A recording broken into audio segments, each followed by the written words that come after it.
शरीफ फरमा मंजलिस इत्तेहाद मुस्लिमीन के हैदराबाद याकूतपुरा हलक़े के इंचार्ज आली जनाब यासिर अल्फाज साहब, यूथ आइकॉन, मंजलिस इत्तेहाद मुस्लिमीन के शोलापुर कॉन्स्टिट्यूंसी के जिम्मेदार जनाब अनवर सादात साहब, दाइस पे तशरीफ फरमा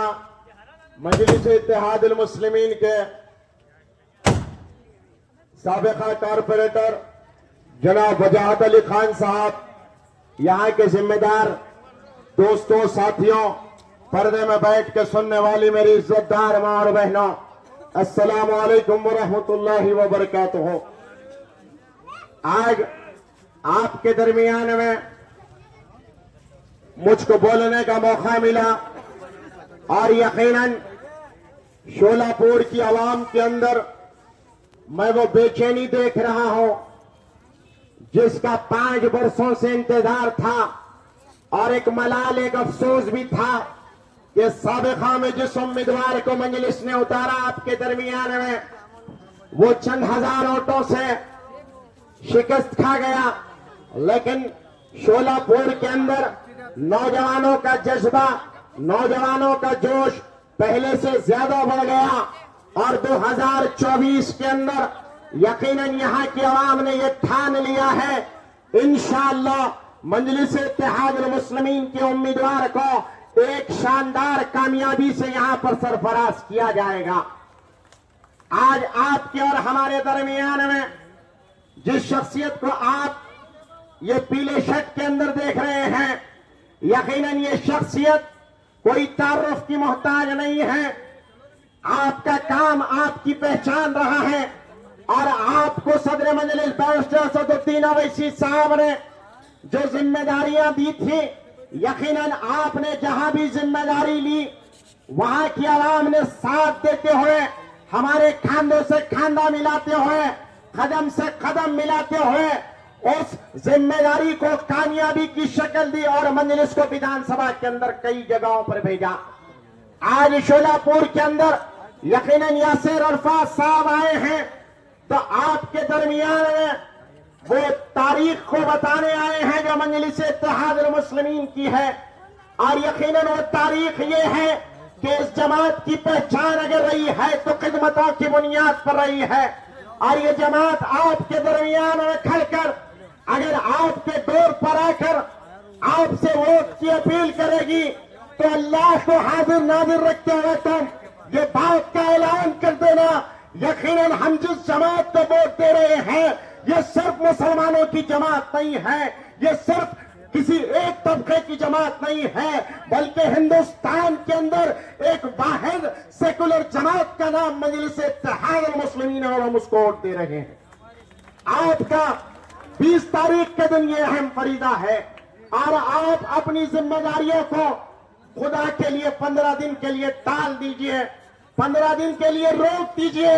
और आपका भाई जो फारूक शाब्दी साहब यहां से खड़ा हुआ है, और यकीनन अभी एक मीटिंग के अंदर पता चला कि किस तरीके से फारूक शाब्दी साहब के साथ परेशानियों का सिलसिला जारी है, लेकिन उन परेशानियों को आपके दर, आपके कानों तक नहीं आने दिया, और जमात का वफादार सिपाही बनकर आपके दरमियान में खड़कर आज भी मजलिस के परचम को मजबूती के साथ थाम कर अल्लाह से उम्मीद लगाया है और आवाम से उम्मीद लगाया है कि इंशाअल्लाह 2024 में मैं इलेक्शन लड़ूंगा और जीतूंगा, और विधानसभा को जाकर शोलापुर के अंदर जो नाइंसाफियां हुई उसके खिलाफ लड़कर उनको इंसाफ दिलाऊंगा। आज आपकी और हमारी जिम्मेदारी है। कई स्केड्यूल्स बनाए गए हैं, कल के कई दौरों के प्रोग्राम्स बनाए हैं, जिसमें जनाब यासिर अल्फाज साहब, अनवर सादात साहब, मजलिस इत्तेहाद मुस्लिमीन के उम्मीदवार फारूक शाब्दी साहब आपके घर घर तक आएंगे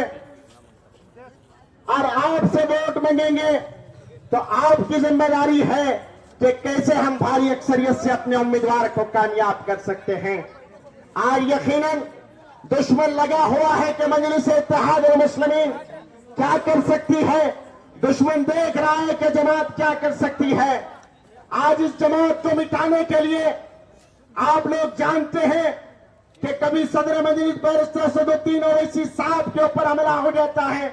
تو کبھی اکبر الدین اویسی صاحب کے اوپر حملہ ہو جاتے ہیں.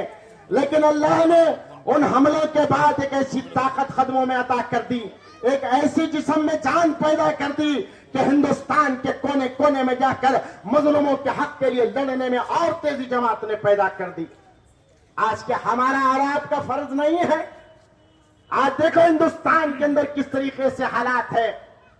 آج نام نہاد مسلمان جماعتیں جو اپنے آپ کو مسلمان کہتے ہیں وہ بھی مسلمانوں کا ساتھ نہیں دے رہے. اتر پردیش کے اندر دیکھا جاتا ہے تو ہماری کوئی اہمیت و عزت نہیں ہوتی. مدھیہ پردیش کے اندر دیکھا جاتا ہے تو کوئی اہمیت و عزت نہیں ہوتی. تمام مہاراشٹر کے سیاسی جماعتوں پہ نظر ڈالی جاتی ہے. تو میرا سوال ہے, سابقہ کے اندر جو پارلیمنٹ کے انتخابات ہوئے, کون سے مسلمان کو کھڑا کر ووٹ دیا؟ کون سے مسلمان کو کھڑا کر امیدوار بنایا؟ ارے حق تو یہ ہے, اگر بولنے بیٹھوں تو آپ کی آنکھوں کے سامنے منظر ہے. آج بھی آپ کا بھائی آپ کی اپنی جماعت مجلس سے ایک واحد امیدوار کی حیثیت سے فاروق شابدی کھڑا ہوا ہے, کوئی مسلمان کو دینے کے لیے تیار نہیں ہے. کیا آپ کی اور ہماری ذمہ داری نہیں ہے؟ کیا یہ محنتوں کو ایک طاقت میں تبدیل کرنا اور ویدھان سبھا کے اندر تمہارے حق کے لیے لڑنا؟ مہاراشٹر کے اندر مہاوکاس اگاڑی کی سرکار بنائی گئی,